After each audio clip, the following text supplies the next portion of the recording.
আসসালামু আলাইকুম বন্ধুরা, শান্তির ব্লগ অ্যান্ড রান্নায় জানাই সবাইকে স্বাগত। আশা করছি সবাই ভালো আছেন। যে যেখান থেকে আমার ভিডিওটা দেখছেন সকলকে জানাই অসংখ্য অসংখ্য ধন্যবাদ। প্রতিদিনের মতো আবারও চলে এসেছি আপনাদের মাঝে আর একটা রেসিপি নিয়ে।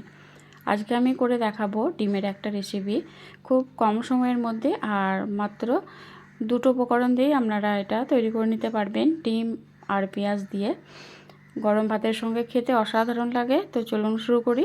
আমি এখানে পেঁয়াজ কেটে নিয়েছি বড় সাইজের 4টে, আর 4টে ডিম নিয়েছি। এরপর আমি এখানে একটা ফ্রাই প্যান বসিয়ে দিয়েছি। ফ্রাই প্যান গরম করে এর মধ্যে দিয়ে দিয়েছি পরিমাণ মতো তেল, আর এখানে তেলটা একটু বেশি লাগবে, তেল আর পেঁয়াজটা একটু বেশি লাগবে।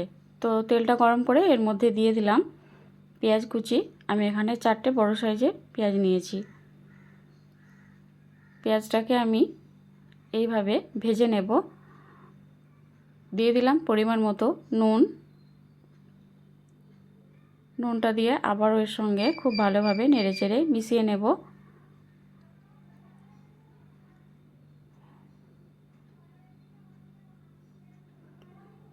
এরপর এটাকে আমি ঢাকনা দিয়ে ঢেকে দেব, যাতে তাড়াতাড়ি সেদ্ধ হয়ে যায় বা নরম হয়ে যায়।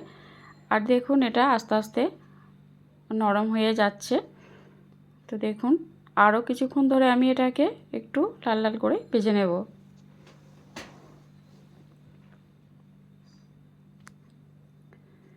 তো দেখুন পেঁয়াজটা আমার অনেকটাই নরম হয়ে যাচ্ছে আস্তে আস্তে। এদিকে আমি কেটে নিয়েছি টমেটো একটা, আর কাঁচা লঙ্কা 4টে, আর ধনেপাতা কুচি। তো পেঁয়াজটাকে আমি এইভাবে করে ভেজে নেব।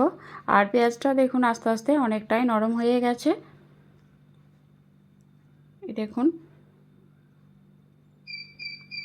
আর ঠিক এটা ভাজতে ভাজতে তেলটা এর থেকে ছেড়ে দিয়েছে। এরপর আমি এখানে মশলা দিয়ে দেব। আমি এখানে নিয়েছি লঙ্কার গুঁড়ো 1 চামচ, হলুদ গুঁড়ো 1 চামচ, ধনে গুঁড়ো 1 চামচ, আর জিরে গুঁড়ো 1 চামচ, কাশ্মীরি লঙ্কার গুঁড়ো 1 চামচ, আর এখানে নিয়েছি আমি মিট মশলা 1 চামচ। মশলাগুলো পেঁয়াজের সঙ্গে দিয়ে খুব ভালোভাবে কষিয়ে নেব।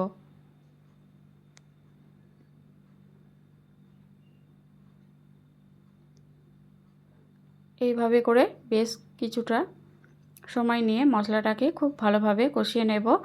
এরপর আমি এখানে দিয়ে দেব টমেটো কুচি।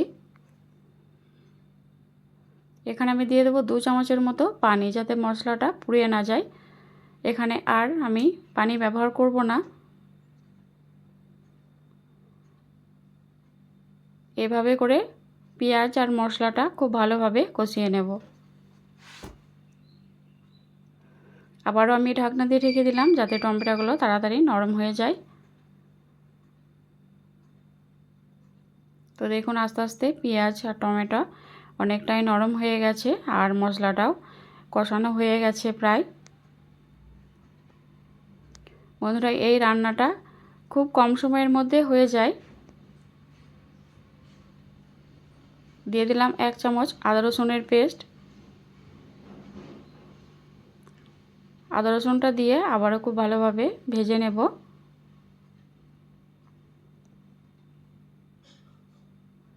তো দেখুন আস্তে আস্তে মশলাটা আমার কষানো হয়ে গেছে, আর পেঁয়াজ আর টমেটো খুব ভালোভাবেই সেদ্ধ হয়ে গেছে।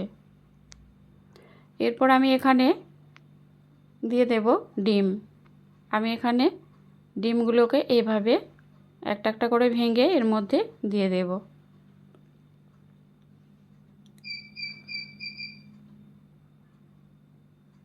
এইভাবে করে ডিমগুলো আমি দিয়ে দিয়েছি দেখুন, আর ডিমগুলো দিয়ে একটা ঢাকনা দিয়ে ঢেকে দিয়েছি।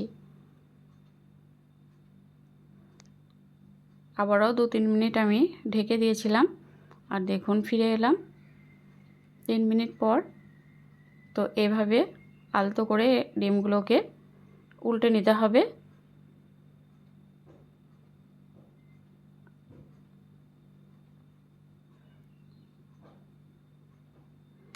এভাবে করে আমি সব ডিমগুলোকে উল্টে নিয়েছি, আর দেখুন কত সুন্দর একটা কালার চলে এসেছে। সবগুলোকে আবারও ভালোভাবে উল্টে দিলাম। তো সবগুলোকে এভাবে উল্টে দিয়েছি, আর এটা আমার প্রায় হয়ে এসেছে। এরপর আমি এখানে দিয়ে দিলাম কাঁচা লঙ্কা চেরা, অল্প ধনেপাতা কুচি, আর এখানে আমি দিয়ে দেব 1 চামচের মতো গরম মশলার গুঁড়ো। এখানে আমি আর কিছু মশলা দেব না, এটা আমার হয়ে গেছে। তো দেখুন রান্নাটা আমার মোটামুটি রেডি হয়ে গেছে।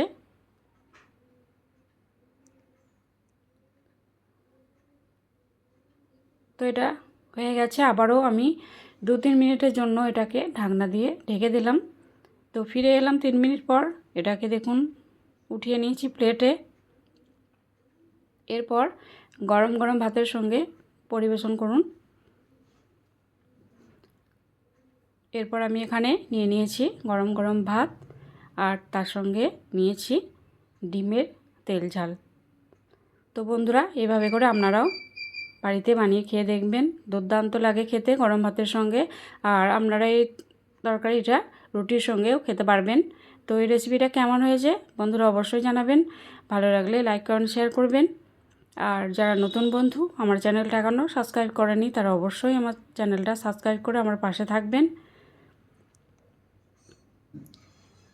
তো আজ এ পর্যন্ত, দেখা হচ্ছে আবার পরের ভিডিওতে। ততক্ষণ সবাই ভালো থাকবেন, সুস্থ থাকবেন।